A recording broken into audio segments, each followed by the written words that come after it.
And the Dems' dull Capitol Hill parade goes on. The radical left today continuing their farcical impeachment process against, incidentally, the President of the United States, who just happens to be the most historic in this country's entire existence. Here's just a little of today's absurdity. There is some method to our madness. Common sense would tell us that this allegation against Joe Biden is false. The Constitution is not a suicide pact. Their goal is to weaken our country. This conduct is not America first. It is Donald Trump first. Oh, biting, don't you think? Joining us tonight is Congressman Doug Collins, ranking member of the House Judiciary Committee, member of President Trump's legal team, great American. And Congressman, great to have you with us. I have to say, this is reaching a point just, to me, it is labored, tedious, and I'm getting reports that senators are actually awakening to the proceedings. I see senators who look to me dismayed, distressed, and about to fall asleep. Well, I think you're seeing what we thought was going to happen, Lou, and it's good to be with you again. I think what I've been trying to say for the last little bit is when the Democrats come over and Adam Schiff and his bunch come over to actually make their case, that for the first time many of these senators are going to see what we in the House have been living with for the last 3 or 4 months, that this was a complete smear job on the president. They have no idea, they have no case against the president. The president did nothing wrong, and they can't make that case. And so now they're getting to see it firsthand for themselves, and I think they're shocked. And the language and the stuff, the clips that you just showed earlier, I mean, when they're now defending Joe Biden, the impeachment team is defending Joe Biden. They're trying to. When you have rhetoric like Jerry Nadler saying suicide pact of the Constitution, it just shows that they know they've lost. They're just completely desperate to smear the president. And in that desperation, you would think they would do something else.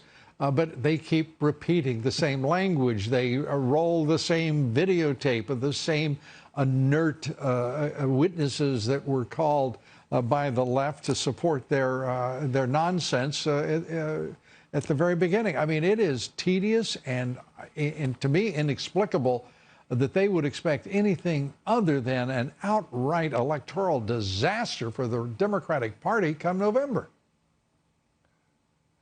Well, that was what you had hoped to think, Lou. But really, let's think about this twisted thinking. And it's been going on now for a little over 3 years since the president was actually elected. This has been their time. They had the means, the motive, and the opportunity to impeach this president because they felt like impeachment would tarnish him going into the November election. I mean, look, when you sort of, and I've talked about this before, when you got this sort of the collection of the clown car that's in Iowa trying to get the Democratic nomination with no vision except a socialist America or a government control in their policies in which people are rejecting, and they look at this president who is putting together trade deals, who has the best economy in pretty much in decades. They have the lowest unemployment of African Americans, Hispanics, and the things that the president has done. They know they have no choice. So now all they're trying to do is just to put into people's mind that he did something wrong, which he did not, that he is not fit to be president, which he is more than fit to be president, especially when compared to the Democratic candidates, and to try and tell the American people that we're just going to smear him. We can't beat him, so we're going to smear him, and that's what's happening right now. You know, the Democrats must think their constituents and their supporters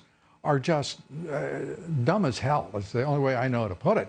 That they can spoon feed them this just ripe lies, venomous nonsense, and that they will just swallow it. It's stunning to me. Jay Sekulow, the president's attorney today, I want to ask you about this. He said that he thinks trial witnesses are unlikely now. That was music to my ear because I can't imagine continuing this assault on the president with more and more lies.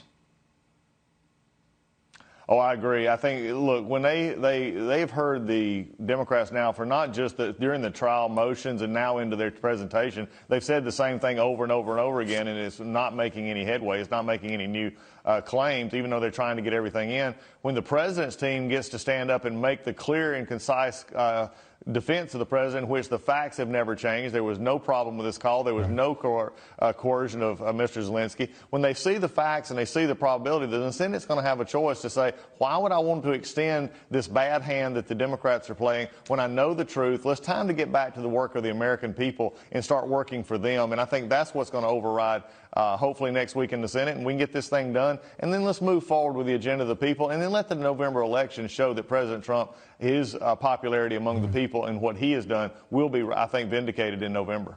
And escort the Democrats out of control of the House and put it where it belongs, in the hands of the Republicans led by this president. Congressman, as always, we're glad to have you with us, and thanks for all you're doing for the president and the country. Lou, thanks a bunch. It's good to be with you tonight. Good night now.